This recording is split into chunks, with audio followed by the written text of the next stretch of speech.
Hello everyone, welcome back to Dayal book. तो कैसे आप लोग? आई होप आप सारे अच्छे होंगे और पढ़ाई कर रहे होंगे। तो आज के सेशन में कंप्लीट करने वाले हैं इंपॉर्टेंट क्वेश्चंस बिहार लाइब्रेरियन का। तो अगर आप बिहार लाइब्रेरियन एग्ज़ाम की आप तैयारी कर रहे हो तो आपके लिए वीडियो काफ़ी इंपॉर्टेंट है, क्योंकि इस वीडियो में मैंने सारे वो कॉन्सेप्ट्स कवर किए हैं जो आने वाले एग्ज़ाम के लिए काफ़ी इंपॉर्टेंट हैं। तो एक्सप्लेन करते हैं वन बाई वन करके। अगर एग्ज़ाम में अगर क्वेश्चन आ जाए कि 1904 में क्या हुआ था, तो सन 1904 में लाइब्रेरी ऑफ कांग्रेस क्लासिफिकेशन का पहला संस्करण प्रकाशित हुआ था। ये काफ़ी इंपॉर्टेंट क्वेश्चन है। इसमें देखो क्वेश्चन उठेगा कैसे।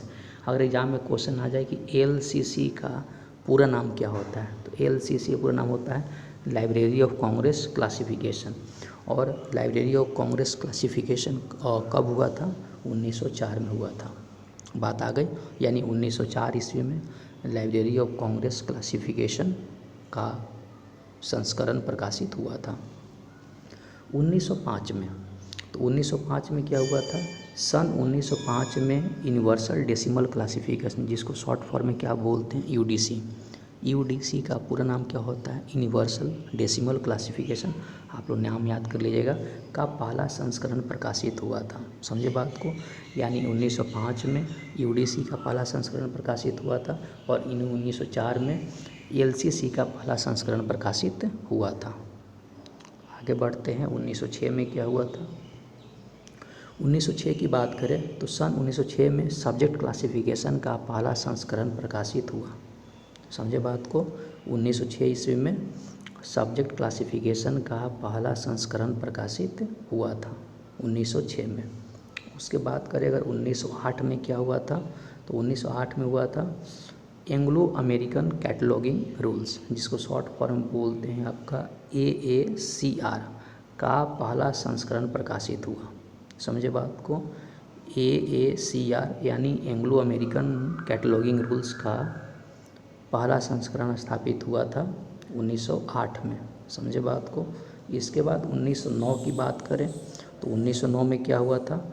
स्पेशल लाइब्रेरी एसोसिएशन की स्थापना हुई थी, जिसको शॉर्ट फॉर्म में बोलते हैं आपका SLA। एक क्वेश्चन कई बार एग्जाम में पूछा गया है कि स्पेशल लाइब्रेरी एसोसिएशन की जो स्थापना हुई थी वो कब हुई थी? तो 1909 में हुई थी। समझे बात को? तो आप लोग सन और इसके जो कंप्लीट नेम है आप लोग याद करके रखोगे आप लोग। इसके बाद बात करें अगर 1910 की, तो भारत में पुस्तकालय आंदोलन का श्री गणेश 1910 में बड़ौदा के श्री नरेश सियाजी राय गायकवाड़ द्वितीय के प्रयास से हुआ। उन्हें भारतीय पुस्तकालय आंदोलन के जनक के तौर पर भी माना जाता है। ये काफ़ी इंपॉर्टेंट क्वेश्चन है कि भारत में पुस्तकालय आंदोलन का जो जनक है वो किसको माना जाता है? तो जो बड़ौदा के जो नरेश थे सियाजी राय गायकवाड़, उनको माना जाता है। और क्वेश्चन आ जाए कि भारतीय पुस्तकालय आंदोलन जो कब हुआ था, या उनके जनक भी माना जाता है और कब हुआ था, तो 1910 में हुआ था। समझे बात को?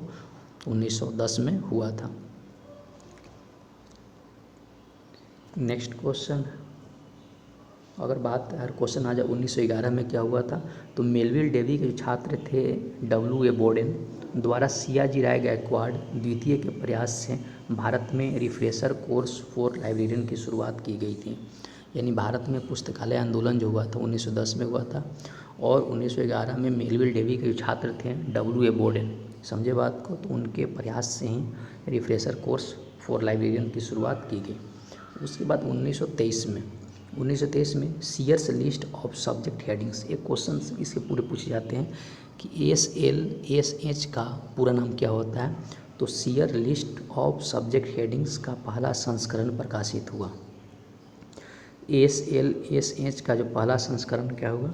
Seers list of subject heading का पहला संस्करण प्रकाशित हुआ 1923 में।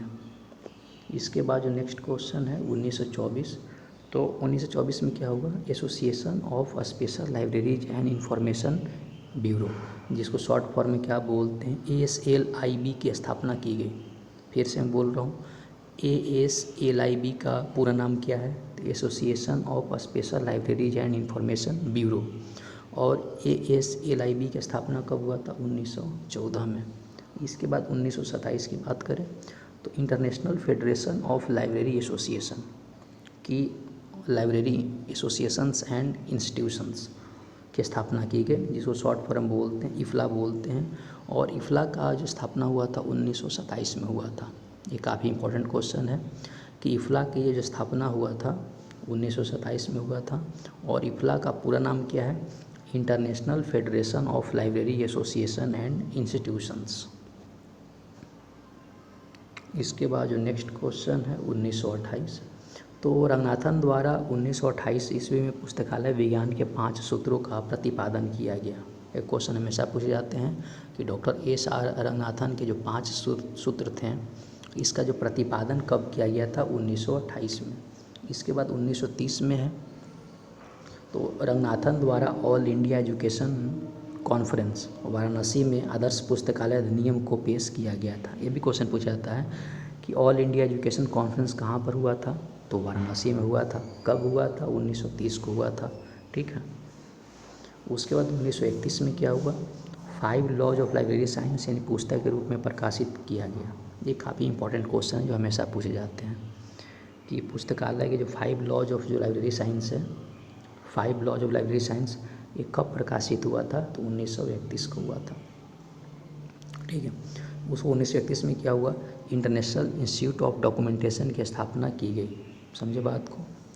1931 में क्या हुआ? इंटरनेशनल इंस्टीट्यूट ऑफ डॉक्यूमेंटेशन की स्थापना की गई। इसके बाद 1931 में क्या हुआ? आधुनिक पुस्तकालय वर्गीकरण के जनक। एक क्वेश्चन पूछा जाता है कि आधुनिक पुस्तकालय वर्गीकरण का जो जनक है वो किसे माना जाता है? तो वो माना जाता है मेलविल डेवी का। और मेलविल डेवी का जो निधन हुआ था वो आपका 1931 में हुआ था। इस बात को आपको याद रखिएगा कि मेलविल डेवी का जो निधन हुआ वो 1931 में हुआ। इसके बाद 1933 में क्या हुआ? क्लोन क्लासिफिकेशन का पहला संस्करण प्रकाशित हुआ। क्लोन क्लासिफिकेशन, जिसको शॉर्ट फॉर्म में क्या बोलते हैं? सीसी बोलते हैं। इसका जो पहला जो संस्करण है ये प्रकाशित हुआ था 1933 में। इसके बाद 1933 में क्या प्रकाशित हुआ? इंडियन लाइब्रेरी एसोसिएशन, जिसको शॉर्ट फॉर्म में क्या बोलते हैं? ILA बोलते हैं। इसकी स्थापना की गई 1933 में, है ना। यानी 1933 में इंडियन लाइब्रेरी एसोसिएशन की स्थापना की गई। इसके बाद जो नेक्स्ट क्वेश्चन है 1933 में और क्या किया गया? 1933 ईस्वी में KM असदुल्ला, है ना, इंपीरियल लाइब्रेरी ऑफ इंडिया के पुस्तकालय अध्यक्ष बने। इन्होंने 1935 ईस्वी में किया। यानी कहने का मतलब क्या हुआ? 1933 ईस्वी में KM असदुल्ला जो इंपीरियल लाइब्रेरी ऑफ इंडिया के क्या बने थे? पुस्तकालय अध्यक्ष बने थे। तो दोस्तों इस वीडियो में हम लोगों ने कवर किए इंपॉर्टेंट क्वेश्चंस बिहार लाइब्रेरियन के लिए। तो अगर आप बिहार लाइब्रेरियन एग्ज़ाम की आप तैयारी कर रहे हो तो आपके लिए वीडियो काफ़ी इंपॉर्टेंट है। तो पढ़ाई करते रहें। All the very best. Thank you.